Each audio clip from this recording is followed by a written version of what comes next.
Assalamualaikum warahmatullahi wabarakatuh.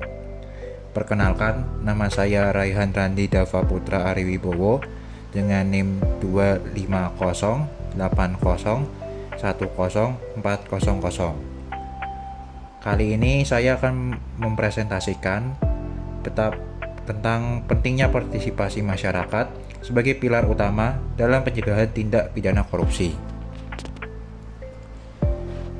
Yang pertama adalah latar belakang. Korupsi menjadi masalah yang masih sulit untuk diatasi di Indonesia. Korupsi selalu membawa dampak yang buruk serta kerugian di berbagai bidang di dalam negeri. Meski banyak regulasi yang ditetapkan dan bahkan terbentuknya badan khusus seperti Komisi Pemberantasan Korupsi atau KPK yang secara khusus menangani tindak pidana korupsi, pencegahan dan pemberantasan tindak pidana korupsi masih saja selalu menemui jalan buntu. Hal ini dapat terjadi karena kasus korupsi yang tidak hanya terjadi di lingkungan birokrasi seperti eksekutif, yudikatif, dan legislatif saja, tapi bahkan hingga ke sektor swasta dan lembaga-lembaga yang ada di sekitar masyarakat. Melihat hal ini, tentunya masyarakat sebagai pihak yang dirugikan berhak ikut serta dalam pencegahan dan pemberantasan kasus korupsi. Dalam mewujudkan penyelenggaraan negara yang bebas dari praktik korupsi, bukanlah semata-mata hanya tanggung jawab dari pemerintah semata, namun juga harus melibatkan seluruh elemen masyarakat yang ada. Apa itu korupsi? Dalam Undang-Undang Nomor 31 Tahun 1999 yang diperbarui di Undang-Undang Nomor 20 Tahun 2001 tentang tindak pidana korupsi, Pasal 2 menerangkan, korupsi adalah tindakan yang dilakukan oleh setiap orang yang secara melawan hukum melakukan perbuatan memperkaya diri sendiri atau orang lain atau suatu korporasi yang dapat merugikan keuangan negara atau perekonomian negara. Upaya pemberantasan korupsi. Dalam mengatasi korupsi, pemerintah telah melakukan berbagai cara dengan membuat regulasi terkait pemberantasan korupsi serta membentuk lembaga anti korupsi untuk memberantas dan mencegah korupsi. Berikut adalah peraturan yang dibentuk untuk mengatasi korupsi. Yang pertama, ada Undang-Undang Nomor 28 Tahun 1999 tentang penyelenggaraan negara yang bersih dan bebas dari korupsi, kolusi, dan nepotisme. Yang kedua, ada Undang-Undang Nomor 30 Tahun 2002 tentang Komisi Pemberantasan Tindak Pidana Korupsi. Yang ketiga, ada Undang-Undang Nomor 31 Tahun 1999 tentang pemberantasan tindak pidana korupsi. Dan yang keempat, ada Undang-Undang Nomor 20 Tahun 2001 tentang perubahan atas Undang-Undang Nomor 31 Tahun 1999 tentang pemberantasan tindak pidana korupsi.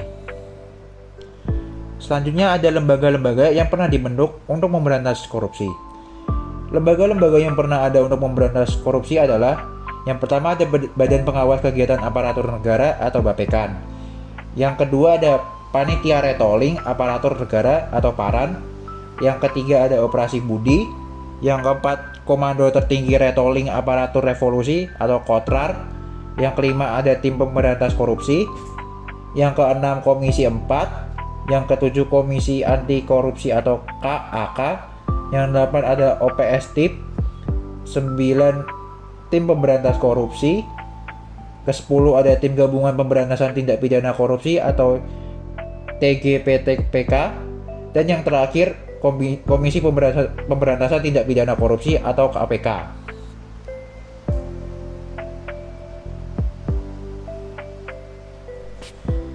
Selanjutnya ada teori yang sesuai dengan partisipasi masyarakat dalam pemberantasan korupsi, yaitu teori governance.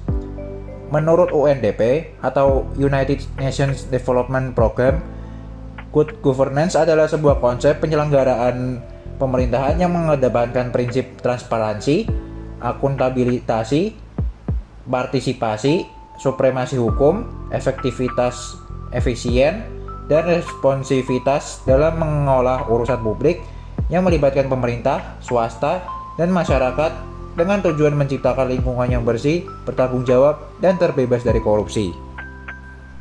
Selanjutnya adalah hak-hak partisipasi masyarakat dalam pemberantasan korupsi. Yang pertama ada hak mencari, memperoleh, dan memberi informasi adanya dugaan telah terjadi tindak pidana korupsi. Yang kedua, hak untuk memperoleh pelayanan dalam mencari, memperoleh, dan memberikan informasi adanya dugaan telah terjadi tindak pidana korupsi kepada penegak hukum yang menangani perkara tindak pidana korupsi.